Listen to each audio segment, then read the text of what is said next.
1, 2, 3, 4. Filled with awe and fright, see Jurassic Right, bathed in amber light.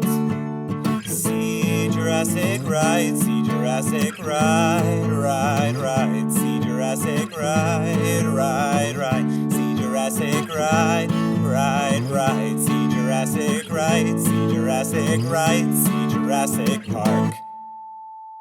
You know, it would have really been great if I had practiced the opening speech to Fellowship from Galadriel, but I'm not. Oh my God. But this is Stephen Ray Morris. You're listening to See Jurassic Right, and it's going to be a See Tolkien Right, which it's been a minute since we've talked Lord of the Rings on this podcast. But weirdly, and I'm very excited to have my guest back on today. The last time we talked was in person in 2019, but that episode got lost in the COVID shuffle, and I think it came out in 2023 or maybe early 2024, but we bonded over Lord of the Rings. And weirdly, during the hiatus of See Jurassic Right, one of my most listened to episodes, or one of the only episodes I put out, was a review of season 1 of Rings of Power for some reason, which, because listeners, the connection, the director of Fallen Kingdom directed the first 2 episodes of Rings of Power. Anyway, this is a long preamble to say I'm very excited to have my guest. She has a brand new album coming out, and I'm going to get it correct, which is Lessons in Majestic Humiliation. It's Kira Metcalf. Woo! Hey. Wow. It's so good to see you. It's so good to see you. And I do wish I was in LA because it's 3 degrees in New York / feels like -5. Yeah. But yeah. Wait, it snows in the Shire, right? That's a good question. I'm going to say canonically yes. Right, because it feels like hobbits are so cozy. If they were LA hobbits, they wouldn't be living in holes in the ground. They'd have a little rooftop patio, all that kind of situation. Although honestly, I could see a little rooftop patio situation in your background. Yes, so we're doing video, and yeah, I'm lurking outside of Bilbo / Frodo's Bag End. I feel like I don't know if you've ever listened to podcasts, but Outside. It's a really great podcast where they literally will set up shop in different places and just podcast on the street with people. And it kind of feels like I'm doing that outside of Bag End. You are, except again, I really want to believe in my heart of hearts that that's now your dwelling and you live there. Yes, I do. Well, you have a new album coming out, and before we get into all the Lord of the Rings at all, because I feel like we touched on that the first time we talked, but I love your new album. It's really great. Thank you. What do you want to tell the people about it? I mean, it is the cover. I have it thrown up here. You have a fantasy vibe about everything you do. Yes, I do. And honestly, everything I do is going to be mildly loader coded in some way, I think, just because the aesthetics were so integral to my childhood and, formative creative years. Yeah. Is that something, because I feel like when we first met, you also had a zine. Is that is that a big part of your music, wanting to have this? Because to me, that feels like that would also be fun. Not just making the music, but creating the world, the atmosphere, all that kind of thing. Yeah, it really stems from a love of CD inserts that had all the lyrics in them. Yes. And so it's hard to find reliable lyrics. And I think for me, since lyrics are the most important part of the writing process, it seems like such a waste to spend all this time writing them, really care about what I'm saying and then want that message to come through, and then just hope people can construe it through singing and whatever and all the other elements that are happening. And also I have a lot of friends that are incredible artists. Yeah. And I am not a visual artist.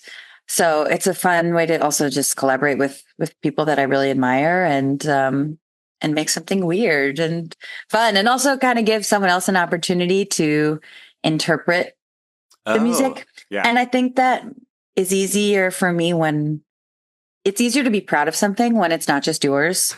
So when it's you love the artwork, you love the, production, you love the instrumentalists, it's just, then you're this is our baby, not just mine. And now I have to advocate for it because it's not just solely a reflection of me. Yeah. So, yeah. Well, and I will say, I forgot to mention up top, Murderinos, if you're listening, I was wearing some of your merch on the 10th anniversary.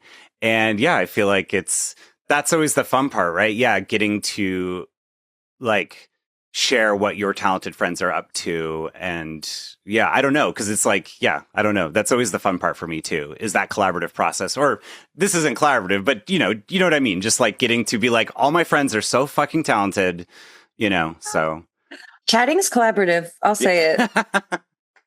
Yes. And yeah, that was really crazy to be on Netflix and just see my little sweatshirt up there, and it looks great on you. Just saying. Oh, thank you.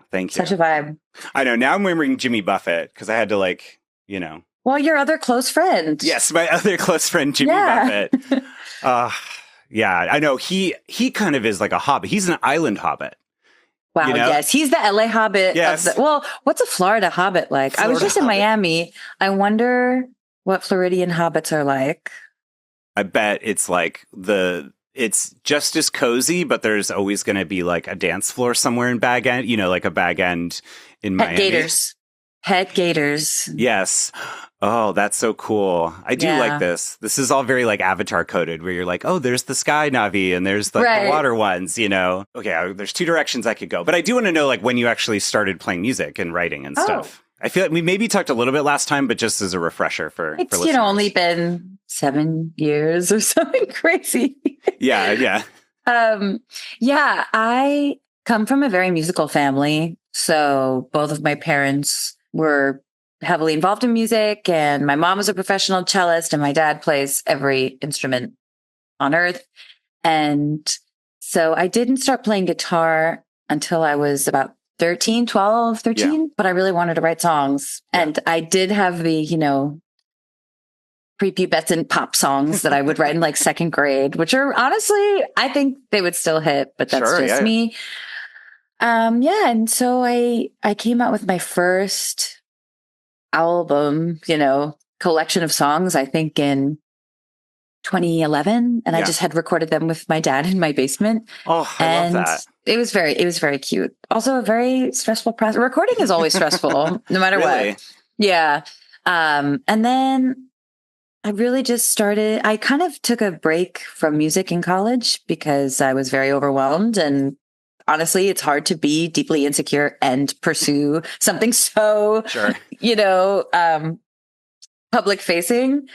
And I'm just very fortunate that I found the right supportive group of people to let me fully devote my time to it as much as I can. And now we have Lessons in Majestic Humiliation, which feels like a really great culmination of just my entire kind of music career up till now. And also a lot of concepts that are very important to me. So that's fun too. Yeah. Was that when you were growing up, were the artists that you gravitated towards also people that kind of, like you said, the liner notes celebrated the entire process of this, that kind of thing? I think I really always gravitated towards lyricists. Yeah. And the reason I started looking up lyrics is because I was such a little emo baby and I fell in love with Nirvana when I was really young, when I was probably like 9, and I had no idea what he was saying, but I knew that I needed to know. I love that. So I just did anything I could to get my hands on his lyrics. And then I was like, oh, this is so,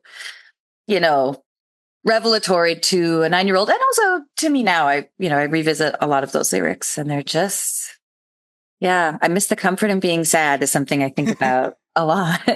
But a lot of like mainly lyric heavy people. I was a big Alanis kid. I also have an older brother, so he was definitely going to usher me through the 90s era of music that I missed. Yeah. So and then I really just fell in love with Leonard Cohen. I love Leonard Cohen, and eventually became a huge, Mitski stan. Mm-hmm. Because how can you not? But I would say mostly lyricists and some kind of, I don't know, people with like a little bit of lore around them. Yeah. No, of course. That makes sense. I mean, I feel like that's why, just transitioning to Tolkien, I feel like that's kind of the like, because to me, obviously, I think both you and I love the films so much, but I think there is like an aspect to like the books, even when we wanted to go deeper, where it is literally like, this dude was just like, I'm going to invent languages. I'm going to write songs. I'm going to just spend, a third of this chapter just describing what people are eating. Do you remember the first time you watched the films or read the books or both, or how your fandom of Lord of the Rings started? Yeah, my dad read my sister and I The Hobbit when we were really little. And I loved it. It's very special to be read to. I still really want to be read to as an adult. And I think that's why we like podcasts and audiobooks. Yeah. It's very soothing. It really is. Wow, I never thought of it like that. Yeah, my best friend Mary and I, we still read to each other, and it's very cute. But so I loved that. And then the movies came out when I was young, and I was not a horror person. Like, I was very scared. I was scared of everything. I was terrified of everything. And I loved Fellowship so much. And I was maybe, when did it come out? 2001. Yeah. I was like 6, and. So you didn't see it. I couldn't imagine your parents. I saw it in theaters. Oh, no. My dad was like, I'm going to explain the whole plot to you and you're going to see it in theaters. But it was so wild because as scared as I was, I needed to see these movies. Yeah. Like, I just had to see them. And it was really, I needed to force myself out of my fear, even though I would like watch any orc scene, covering my eyes. But it was amazing. And that really spoke to like how deep it was going to go for me. I was also a huge Harry Potter kid, of course, because, and I think since we broke up, me and JK, it's really allowed me to like fully solidify my Loader fandom in a way that feels so good and comforting and homey and juicy and endless and all that good stuff. Oh, totally. No, it's funny that you say that you saw The Fellowship at 6, because I saw Jurassic Park at 6 in theaters. Again, it's like one of those things I've talked about on the podcast. Like, it really is a flip of the coin what our parents were doing, because it was like either we're interested in it already, or they're interested, I should say. And then like, well, I want to expose them to this. It's a little bit of swearing, a little bit of violence, a little scary, but like they can handle it. It's just, I feel like it says so much about how these things like form in our brain. Well, right. And as a parent, I'm sure you run the risk of scarring your kid and making them completely disinterested or terrified of that thing that you really love. Yeah. But also, I think it just speaks to how beautiful the films are. Yeah. And I think that's what I think a lot of people I talk to have Two Towers as their favorite film of the 3. Okay. And I love them all so much for different reasons, and I don't want to give any of them up.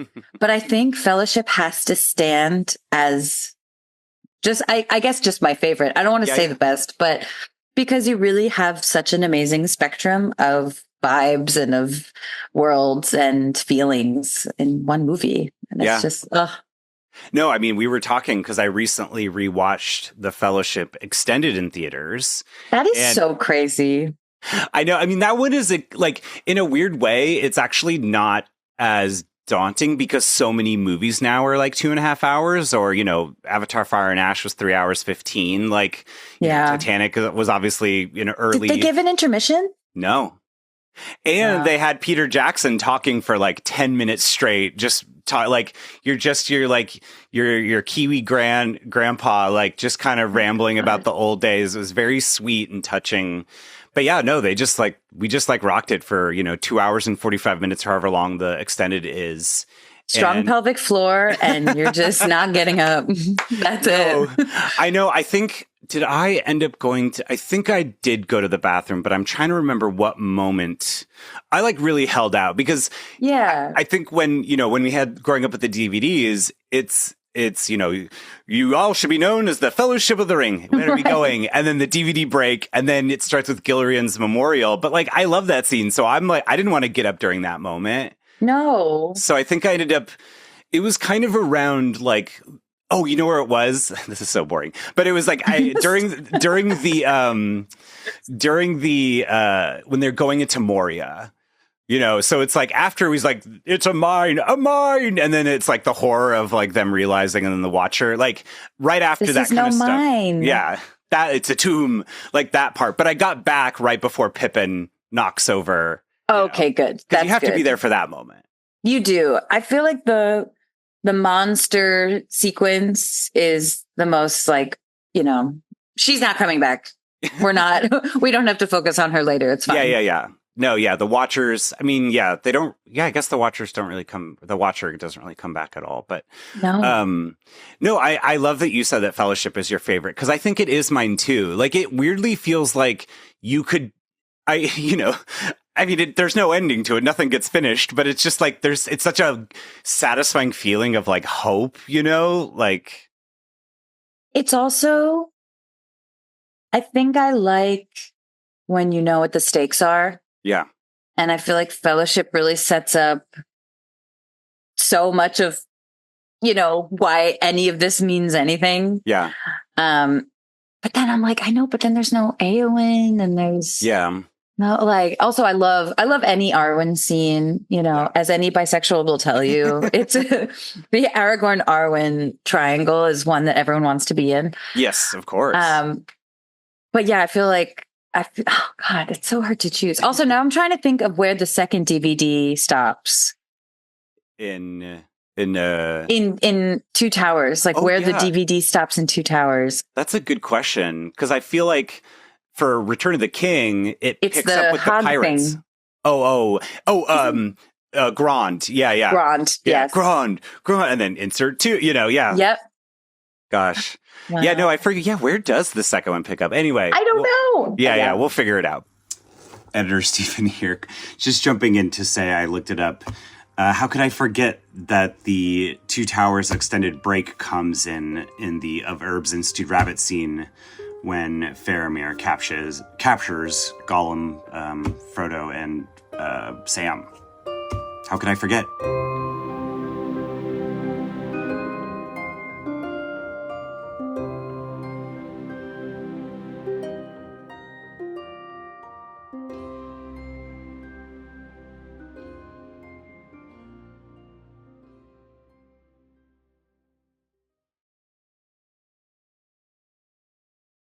For you growing up, what was that?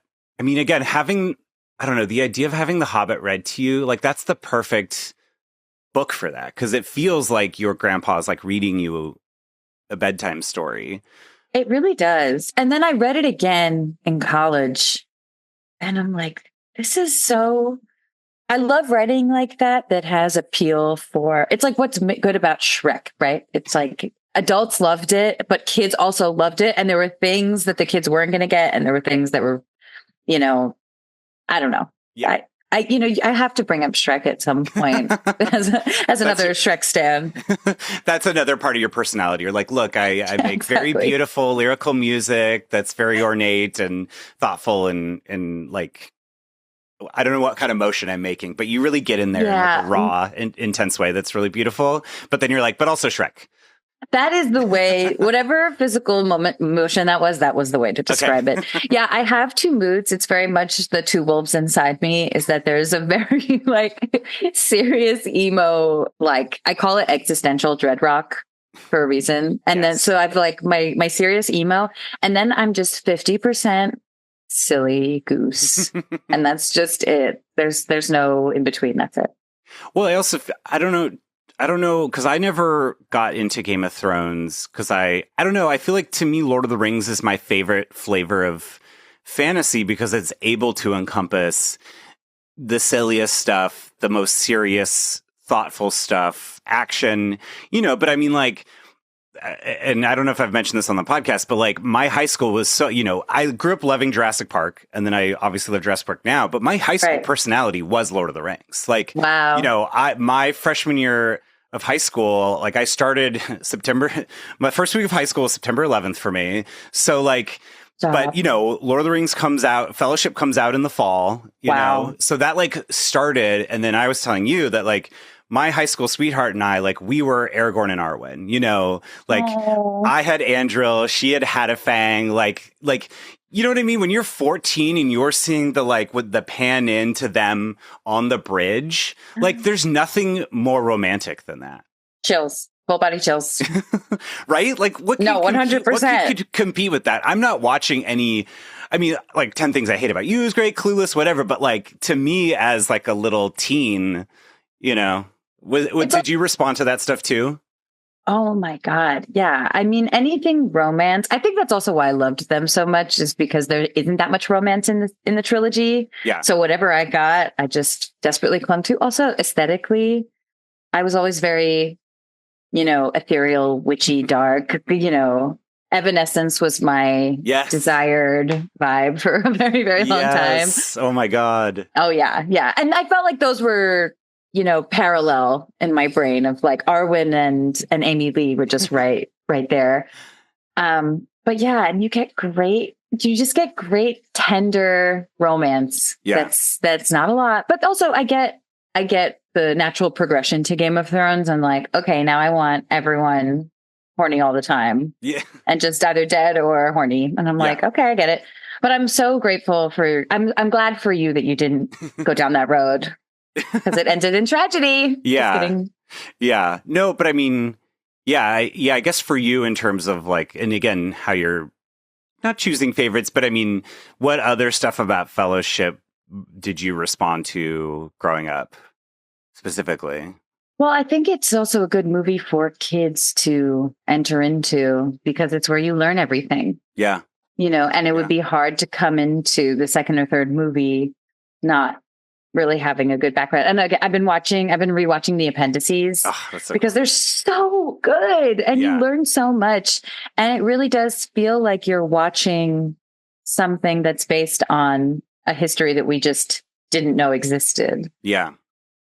So that it has that kind of, Jane Austen-y sort of, it feels like a world that you should know. Yeah. And the romance is so tantalizingly sparse, but also very integral to kind of what draws you in. So I love that. And also aesthetically. Yeah. Like the Shire is so beautiful. And Rivendell. I wanted to live in Rivendell. I still do. Yeah. I put the Rivendell Lego set on my wedding registry and no one got it for me. All right. Well, I thought I had friends there, but no, it's so expensive too. I know. It's so expensive. I haven't been able to even look at those Lord of the Rings ones. It's just like, I can't bring myself to it. That's so funny. Yeah. Cause I mean, so both of us have been to New Zealand, which, again, that's the other, because you went to New Zealand more recently than I did. Well, yeah, because I studied abroad there, and then I went back on the MFM tour in 2017, but it was only 36 hours. It was such a travesty. But that's so sad. So for you, was that something too, that part of the Lord of the Rings? You're like, not only are you like, this is a fantasy world, this is beautiful, I'm being drawn in, but then wait, this is a real place that exists? The whole time I was there, it felt like I was in a simulation and it wasn't real. And I had to just keep telling myself, what you're seeing out of your eyeballs is a real thing. This is real, like, especially at Hobbiton, like when you go to that area. And we drove down from Auckland, and all of a sudden it's just the Shire. It's just real. And I think that's also the kind of, I think for recovering former Harry Potter fans, there is something about wanting a magic to feel like tangible in some way. Yeah. And then you go to New Zealand and you're like, oh, it's all real. All the magic's real. Yeah, that's fully it. Oh, yeah. Because when I was there, and I wrote about this recently, but like I studied abroad in New Zealand during the least Lord of the Rings time, because I was there in 2008. So it was like, okay, like the trilogy has long been done, and there wasn't a glimmer in the eye of The Hobbit yet. Wow. So in a way, it was kind of nice to go because it wasn't like super touristy in that regard. Because I lived in Wellington, I went to Mount Victoria, so I got to see Get Off the Road Quick, like all those shots, rad. Like got to be in those spaces. Then there's the national park where the Rivendell is, and it's just, it's just the trees and everything. It's not like there's any sets or anything still there, but like you're saying, like the vibe is there. I want to live in a space where trees are inside, but I'm outside, but inside. Exactly. And then we went to the South Island, getting to see a lot of the like Two Towers Rohan stuff. But so when you went, did you have a plan of like, I'm going to see these Lord of the Ring things? Or was it just like, okay, I want to go to these places? And like, obviously Hobbiton, which I didn't go to either time I was there. But now it's like a really established thing, right? What was that experience like? It's incredible. I mean, I think the good thing about being from, or at least living in a place like New York or LA, is that a crowd won't really bother you the same way. So a busy place in New Zealand is a normal Saturday. Yeah, that's true. That felt fine because, there is that kind of thing of like, oh no, like I want it all to myself, but it actually was totally lovely. And you're fully in the set, and they had just opened, literally they had just opened the Hobbiton set where you can fully walk through it. And they have these, human-sized Hobbit holes that you can that are fully furnished. Whoa. Yeah, it was really cool. Oh. It was so rad. Yeah. Also, I feel like I have to say this. I also love Return of the King. Yeah. I also love Return of the King so much. And it has the endings. That's what makes it so I remember the Taste of Strawberry, I can't, but I will. It has I Am No Man. Yeah. That changed my brain chemistry as a little kid. Yeah. Fully. Yeah. And yeah, that's the thing. I think growing up, I always just considered all three as Lord of the Rings. Yeah, it's one movie and it should always be watched just sequentially and then over and over again. Yeah, only the extended, I've got 11 hours. Don't you? What else am I doing? It should just always be on in the background. Are you a background movie person or a background thing person? I'm actually not. It's really, my film school years have ruined my brain. So I can't it actually makes me mad if I'm trying to watch a movie and on my phone because I'm missing stuff. Oh, I love that. But I will say the commentaries for Lord of the Rings are I'm so mad that you can't just listen to those as a podcast. Because they have become such a comfort listen. Those I would be able to throw on and fold laundry, do chores. Sunday afternoons playing, hearing Peter and Fran and Philippa, just talk about the good old, just talk about that experience. But you're right, though, watching those appendices, I feel for so many of us growing up, it really romanticized even the creative process because you're just what wouldn't you have loved to be oh, I'm going to go camping with Vigo and, Miranda Otto, and we're going to wake up at 5 in the morning to get a shot out on the, out on the South Island to get this, shot of Rohan. And the fact that everyone was so game to do all that stuff when, I don't know, it just feels like Hollywood movies when they're made here are very you kind of just show up and then you just clock in and clock out almost. I was listening to something today where the people, I guess it was Weta people, were asking how long they were going to have to build out Hobbiton and build the Shire. And they had a year to start. And I'm that would never happen. That would never happen. Yeah. And the only reason that these movies are so incredible is because they were allowed to just take the time they needed to make them perfect. Yeah. And perfect with an asterisk because whatever, we don't have to get into it. But yeah. It's so true. Well, it's the biggest difference, I think, right, between the Hobbit movies and Lord of the Rings, whereas the Hobbit movies were made mostly on green screens and much more comfortably artistic conditions. So there was less something to prove. I don't know. What are your thoughts on the Hobbit movies? I love Peter Jackson and I don't want to say anything bad about Dad, but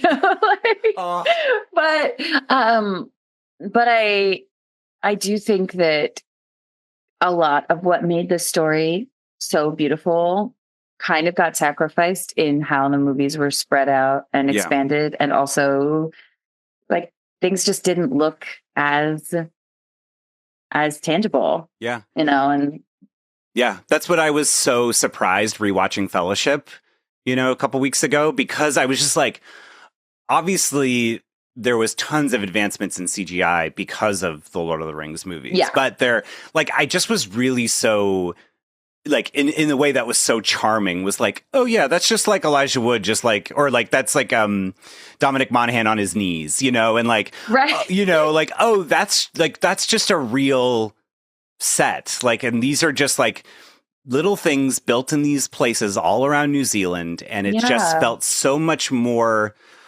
And I think to your point too of like, I think there's something special about Fellowship, especially because it almost is like the least CGI intense of all three, that it really does feel like almost like, you know, because it came out in 2001, but it almost feels more like a 90s movie, even though, you know, it's right on the cusp. No, totally. It totally does. And I think that's also when you think about, like, I don't know, the actors too, and the environment that they were able to create, especially now when all this crazy stuff comes out about who's a nightmare to work with and which directors. I just finished reading this book actually called Scream With Me. That's about, you know, the history of horror through feminism. And there was like 6 different films around kind of, anyway. But there was like a huge section on the directors themselves, and because it's all domestic horror, and then what the directors themselves, like what kind of domestic horror the directors are imposing on their actors. Oh, interesting. Oh, like The Shining kind of thing? Yeah, Shelley exactly. Duvall and all that stuff? Literally exactly that. Okay. And then everyone just talks about Fran and Peter, you know, in just the most loving way, and that they all just had this really incredible experience. And, you know, hearing that Viggo Mortensen would come in and shoot, you know, behind and just like read his lines to people when he didn't have to be there.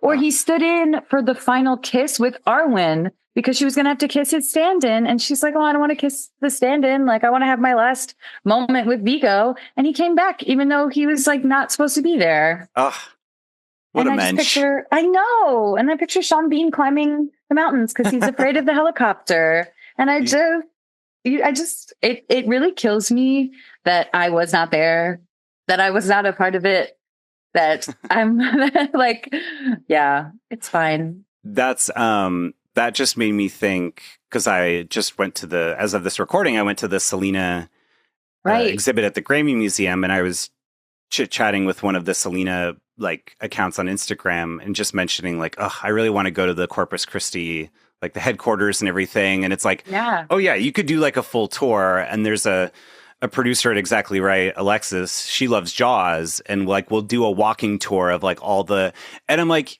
Kira, next time you go to New Zealand, you got to do like, I mean, I don't think there's a realistic way to like see every location in a tangible way, but like, you know, pick like 6 and you do like a driving walking tour or something like that, you know? Oh, that was a huge part of it. That was a huge, okay, this is embarrassing. Oh yeah, what else did you see when you were there? Well, no, it's so embarrassing because I just felt after I did and truly no shade to the lovely, dedicated people who are running these tours. Yeah. But I was expecting to be like a novice in loader knowledge. Sure. You know what I mean? I'm like, if someone's running this tour, this is their whole life. Yeah. That was not necessarily the case. So I'm like, this should be my job.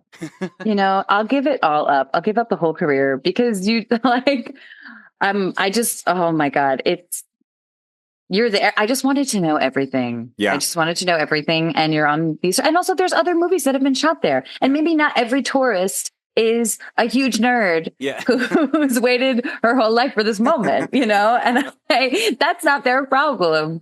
But I think in future, business opportunity, Stephen Ray Morris, we can start our own, you know, tour company in New Zealand only for diehard Lord of the Rings fans who are really trying to, you know, like feel held in that their guide is fully knowledgeable about all nerdy shit. Well, and I feel like to your point, so because I did a 2-week, essentially my 2 friends who I made in Wellington, we basically circumnavigated the South Island. Like a week in April in 2008, I turned 21. Like we basically, we flew into Christchurch, and then went up and all the way around to like Abel Tasman. And then we went down the West Coast, turned 21, you know, did the Fox Glacier or the Franz Josef Glacier. I don't remember which one. And I was like, are they still around? Like, what the fuck? You know what I mean? And some of them are Friends, Joseph, but okay, good. Further like south, not so much. And then then we went to the Milford Sound, and then went down and around up through Dunedin and the Otago Peninsula, and then flew back out of Christchurch back to, we ended up going to Picton and taking the ferry back to Wellington. Anyway. Oh, nice. But wow. Like as far as like exploring locations and everything, they were much more daredevils than I was. Like they went like horseback riding, and they had done skydiving, not on this trip, but they did a plane thing. And meanwhile, I was like, I just want to hit, like, I feel like that's why we're kindred spirits, because it's like, I just wanted to like write poetry because I like literally like, when they went to do this like horseback riding thing or whatever, I drove to the place where the Lothlorien was filmed, and I just wanted to like soak in the vibe. So I feel like for our business, like that's about like, you go to these locations, but you're actually like, it's a multimedia tour, you write a poem here, write a song, like you get involved. Maybe you like do a camping thing or something where you really feel like you're on the fellowship's journey. 100%. I think if you're a real nature person, the movies are going to hit harder. Were you a nature person growing up? Oh yeah. And I very much am now. And I think that was a huge part of wanting to go to New Zealand too, because you're in these places that are real and that are just like really natural wonders that you're like, how is this real? I don't think this is real. I'm still not sure. It could have been The Matrix, and I would believe that. Yeah. Although it's funny that you say that everyone was horseback riding, because after recently rewatching Two Towers, I'm like, you know what? I not financially ready, but spiritually ready to become the horse girl I was always meant to be. And I really think I want to just travel the world on horseback. I think that's where I need to go from here. I think that's doable. It's like anything. Like I want to get scuba certified, and these things are expensive, but once you actually invest in it, like my sister got really into snowboarding. And so a couple of years ago, she went snowboarding 30 times. Wow. In one season, because she lives in Oregon and can just drive up to Mount Bachelor. So it's like, you do a couple horseback riding lessons and stuff, then you get invested. Maybe you don't get a horse right away, but then people. I need a horse that's like my soulmate, that we have a spiritual connection. That would be beautiful. And also another, I'm like, I feel like with you, it's okay. I know I'm going to say, I was like, with you, I feel like it's okay to do it. But the actors who did best, especially of the Rohirrim, were the ones who went super early and were really dedicated to bonding with their horses. Frickin' Vigo. And it made a huge difference. I know. It's adopting Vigo his and horse. And buying the horse for Arwen's ride stand-in. Yes. Yeah. And oh my God. He died like last year, I think. Really? No, not the horse. Oh. The actor. Oh my God. I don't know. I hope everyone's still alive. No, oh my God. I hate when I don't remember something that any other time I would just know right off the top. The intention is there. I mean, I see that. You could be riding you could ride through the streets of New York with a sword, full chainmail. Yeah. Well, the thing is that like there's a lot of debate about horses in New York where you're like, should you be pulling this cart of tourists? But there are stables actually not that far from me. Well, that's wild. If anyone listening would like to finance my next album and my horse girl life, yes, I will do whatever is necessary to make that come true. So, yeah.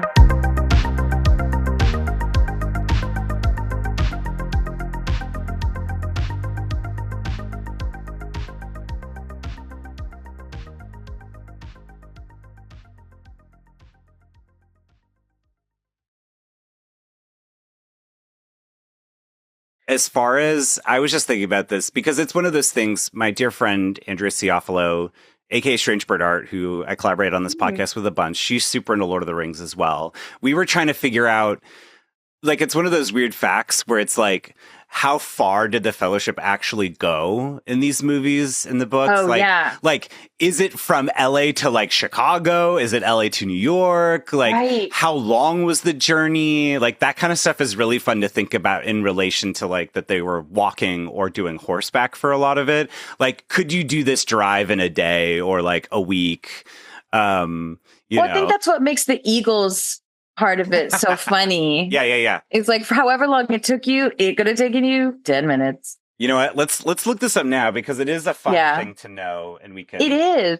It's also funny because my friends and I, out of curiosity, have been rewatching Twilight movies. Oh gosh! And apparently, like, start to finish, that whole, like, from when they meet, when they're, you know, married and scary kid and everything, is like, I don't know, 2 years, a year and a half.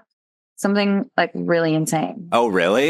Yes. That's wild. Yes. I've only seen the first Twilight. I got to see the other ones, though. No, you don't. You could, but.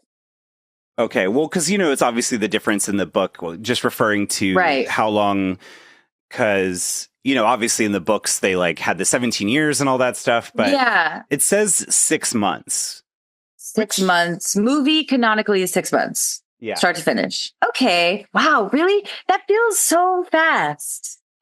But I mean, they were they were being pursued the whole time. So that's the part that makes it seem, you know, but I want to know the distance because we got 6 months. Yes. Oh, well, again, let's see. You know, I don't know if I really trust AI, but I think for this stuff, it's kind of people thinking about it and not. I mean, I'm sure there's somebody who's like really calculated the work, but it says if you've calculated. Please let us know. Sound off in the comments. Yeah. Frodo and Sam traveled roughly 1,800 miles across Middle Earth during this. So what is 1,800 miles, though? This is, you know what I mean? What is 18? Oh, okay. We're getting somewhere. Yeah. Okay. It's 2,790 miles from New York to LA. So that maybe it is like a Chicago. Wow. You said, wait, it was 1,800? Yeah, 1,800. See, that feels so small. But again, imagine, well, you know, you're a New Yorker, so you walk a lot, but it is just that thing of like, and it's very skewed because so much of LA is not distance based. It's how long it takes to get there. And so 5 miles could take 2 hours here kind of thing. So it is all skewed in our head. And you're like, that's why I think our business proposition, I think, you know, we think about during COVID, during lockdown especially, and everybody's getting into these very we long to do crafts, you know, build things with our hands. And so if you were like, and I recently was on the podcast Teen Creeps reading Island of the Blue Dolphin. And so much of that book is like, oh, it took her a month to like make a basket and another month to make a knife. And like the pace of life used to be so much slower. I mean, and it probably should be to some regard, right? Yeah. I fall in between there music wise because sometimes it's such a tricky process because you really can't rush it, but you also, it's very easy to put off things kind of indefinitely or to kind of let perfectionism get in the way of actually finishing something. Sure. Especially a creative project. But I'm trying to think of the last thing I like made physically. I think that's why baking is good too. Yeah. And because you're like, I made this thing and it took 30 minutes in an oven and I did, you know, but. Yeah, this is part of our Lord of the Rings retreat trips. Okay. Because you can do like a month, you could do a month, you could do 2 weeks, a week, you could do like a day camp where like you get to, you know. I think it has to be minimum a weekend. A weekend. I think that would be a popular package. You could do 3 days. Like you get in Friday, you know, maybe you do some light sword training. You do kind of a Weathertop scenario. There has to be archery. There has to be sword playing. There has to be horseback riding. There has to be cooking. And I remember getting like my college boyfriend, like the Lord of the Rings cookbook. Oh, sure. Yeah. Yeah. A lot of breads, a lot of stews. I would love a cartography because one of my favorite Lord of the Rings tie-in things was I probably still sell it, but it's a literal book of just maps from all of Tolkien's Middle Earth. Yeah. Look, we're coming up with some really good ideas here. It's all copyright. I know. Well, the other cool thing too about New Zealand is that, when I'm like, oh, New York to Chicago, or when I drove once from New Orleans to Denver, and most of it is like through Texas and it's just flat. Yeah. But New Zealand, if you're actually trekking for that many miles, you probably will see that many different terrains. That's true. Yeah. So, you just have to pick an interesting 1,800 miles to trek. No, you're right. Because if I'm walking from here to Vegas, that is all desert. And that would be a really funny, like, revisionist fantasy story where it's like they have to travel through a desert and you're like, this is a nightmare. Because you're just like, oh, yeah, I guess you're right. Yeah. I know, but I feel like they have enough technology in Dune that they're kind of vibing under the sand. I don't really know anything about Dune, so I'm out of my depth already. But no, I don't. Yeah, I'm not a Duner. No. A rude Duner, to quote Henry Zabrowski from Last Podcast on the Left. Rude Duner. A rude Duner.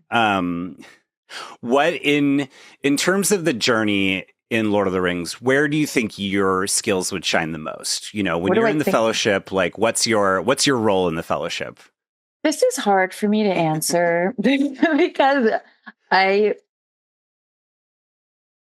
the personality hire. Like, I'm the Pippin. Do you know what I mean? Yeah. I love that. I could totally see, but also you're moving the plot along. Like, say what you will about Pippin's, malfeasance, but the plot moves as it needs to move. The scene in Lord of the Rings that I feel most seen as a person is in Two Towers when like the Gollum Smeagol scene.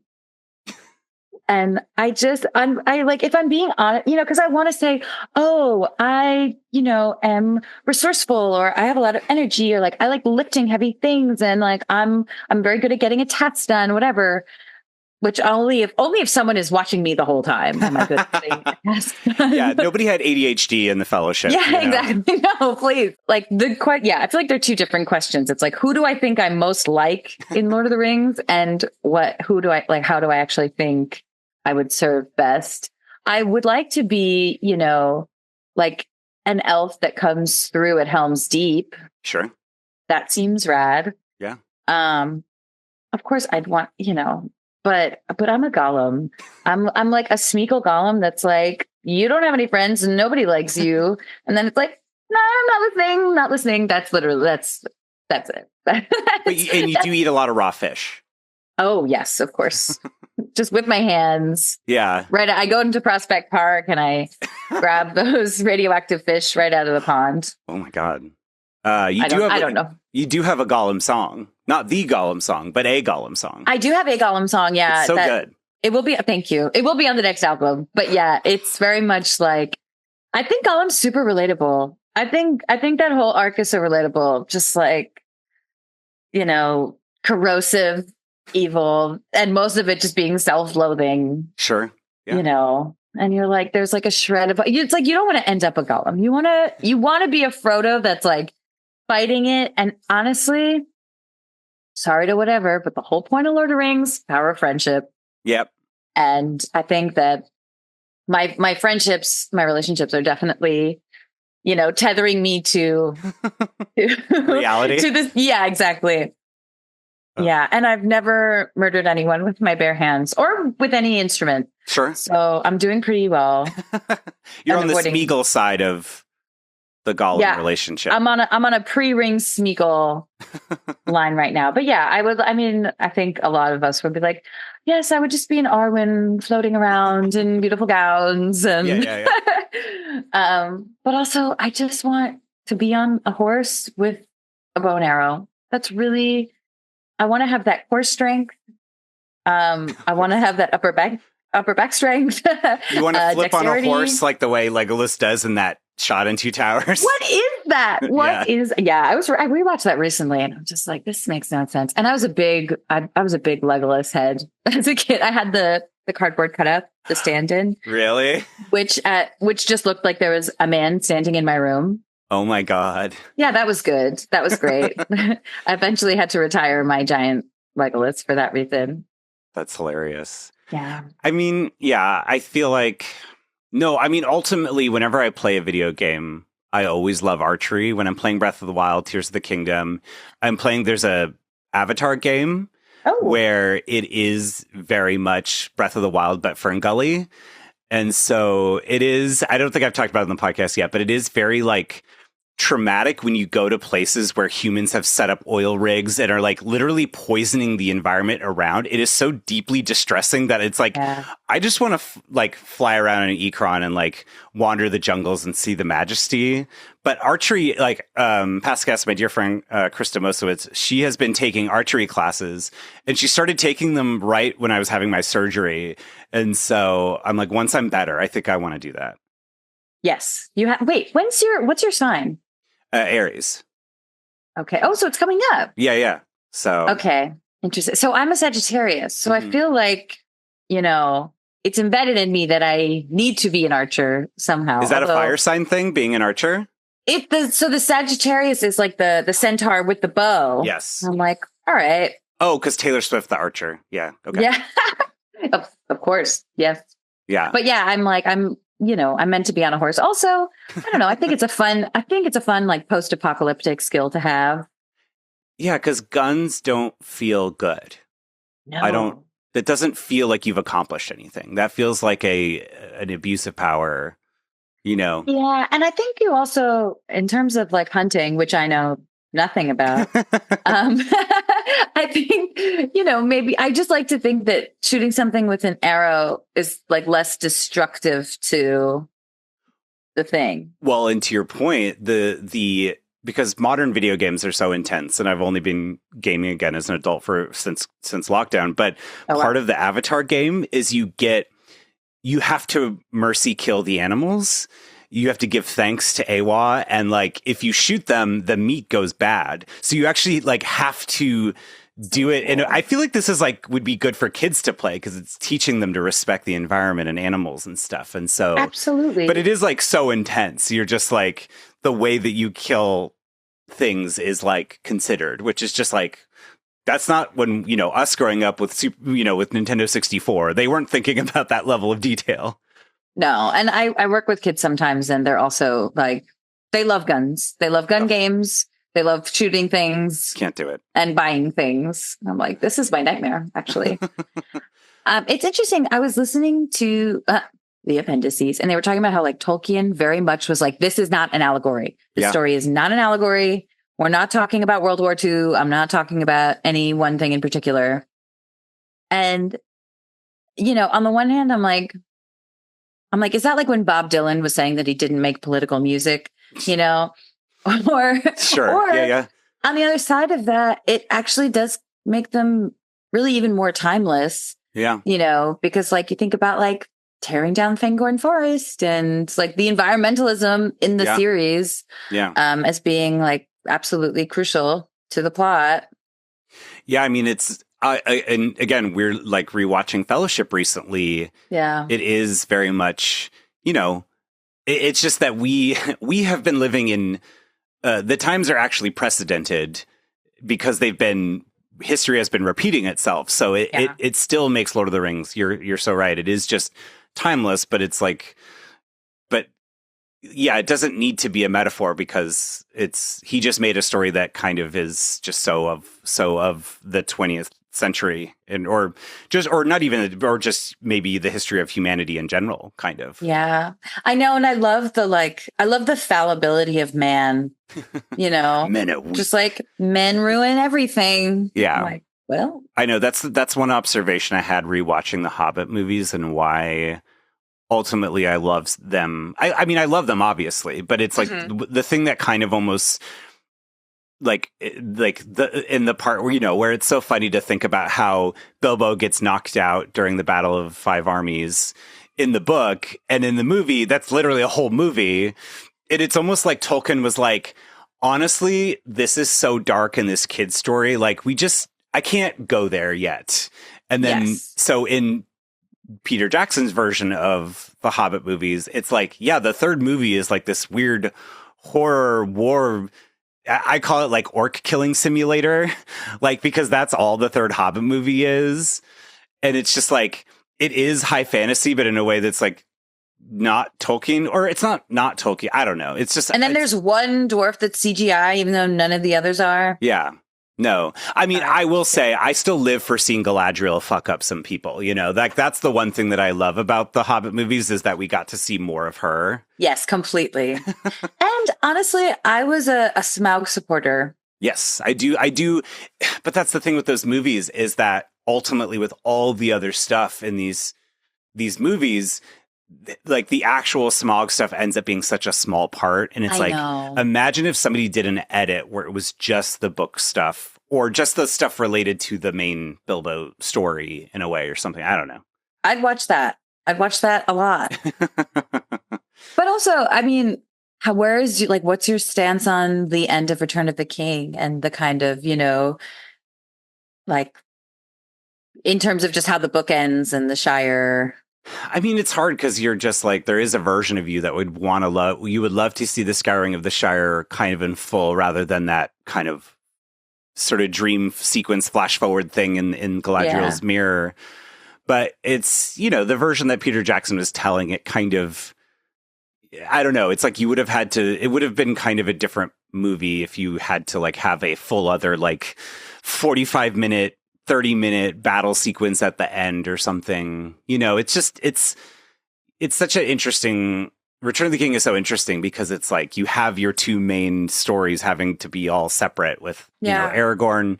But then, I mean, I love, and I don't know how you feel about it, but just having it be, it's like, Aragorn's like, no, I'm just supposed to be a distraction, you know? Like, the real story is Frodo and Sam. Yeah, and I feel like the books themselves focus less on the battles anyway. Yeah. You know? No, truly. Yeah, I feel like in the appendices, right? Like that's when they talk about like the script to state screen or whatever. And it's like Return of the King is like the shortest of all the books anyway. Yeah, it really is wild. Well, I guess that's also why they start like the Return of the King starts before the book starts. Yeah. No, like half of Two Towers, the book is in Fellowship or Return of the King. It's just so wild. So wacky. Kira, this has been so much fun. It's so good to see you. It's so good to see you too. I have to ask, of course, tying to music. Yeah. Is there a song or a thing from the movies and the books that you really, because again, to me, it's such a funny idea, but I mean, you're a lyrics first person primarily, just from what I can tell, like the idea of Tolkien writing all these songs, like, I want and it doesn't seem from what I've read or watched like that he was like playing the piano and like making melodies to this stuff. Like, was there any of those songs growing up or those things that you were like, whoa, this is such a fun, I don't know, just like a beautiful kind of thing?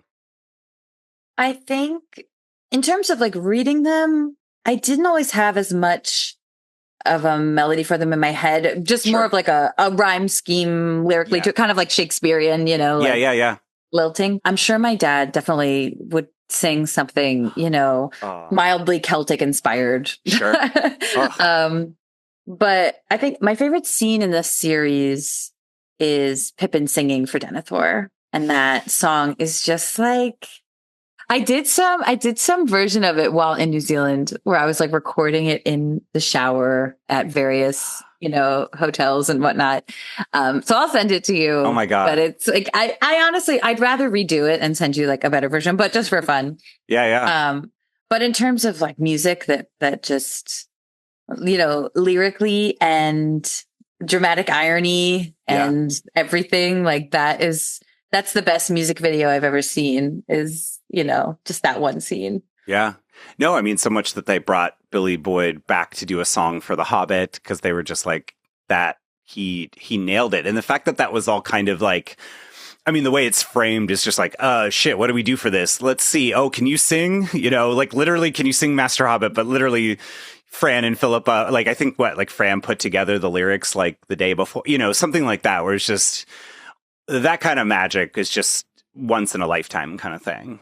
Oh yeah. And like her writing the intro as well, which is so wild. Like Galadriel's whole thing, which is you know, legend became myth. Yeah. And you know, it really inspires me to pick up, you know, a grape tomato and bite it in half And I think that's really the biggest takeaway from the series. That is a very like we're in the TikTok era of like, let's make the food from this horribly devastating sequence. Yeah. You know, dry turkey, grape tomatoes. The driest turkey. Yeah. Love it.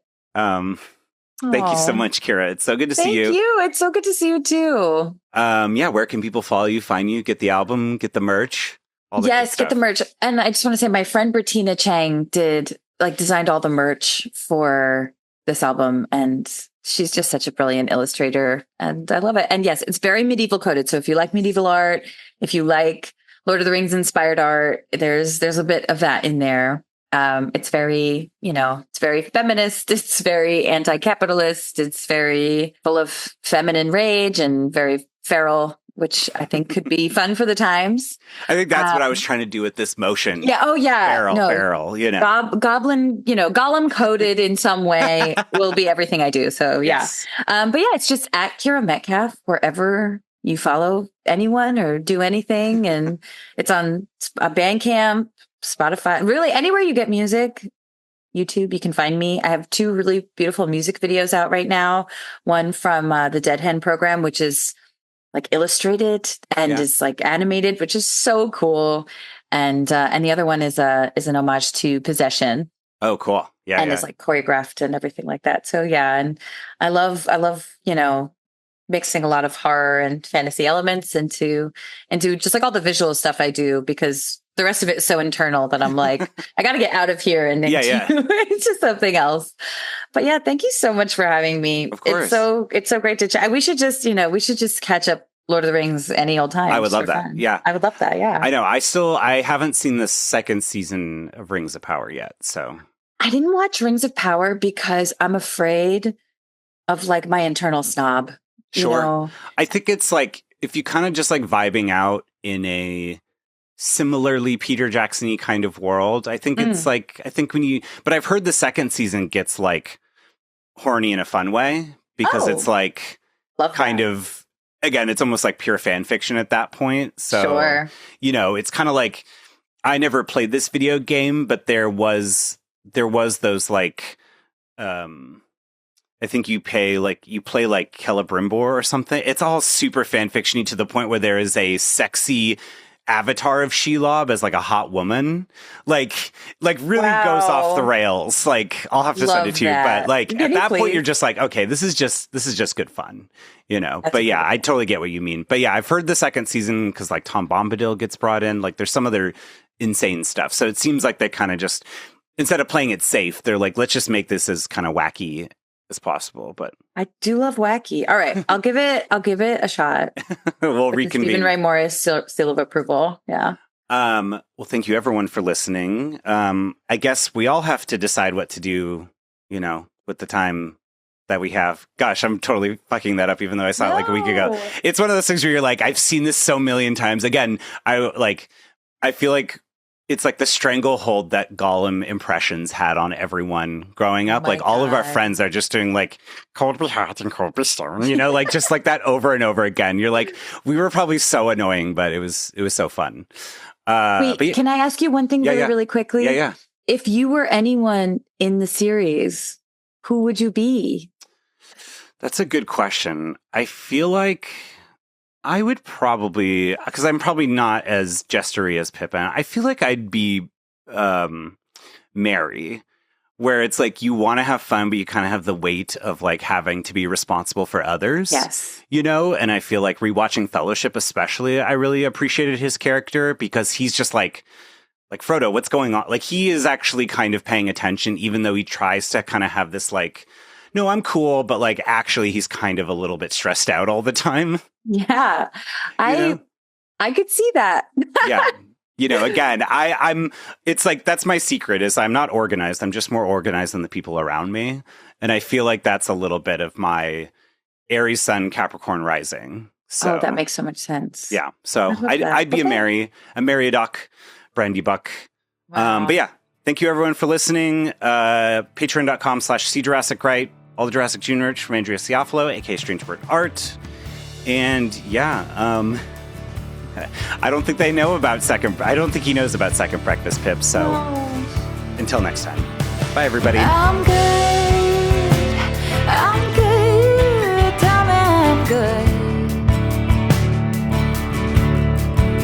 So I can shoot it down to get what I wish I didn't want. Spit it out, rip it out. I'm good. I'm good. Tell me I'm not good. Believe I'm trying. You can't see, but I'm stronger. Leave me, I'm drowning. Please don't leave. I can't breathe. I'm good. This is easy. Come and come closer. I just wanna love you right.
You know? I know, and the door's open. Yeah. So that's actually your house, and you're just stepping out to talk to me for a second. Oh, yeah. We'll talk about New Zealand a little bit, too. I had to remember to do that because I forgot. Please. When did you go again?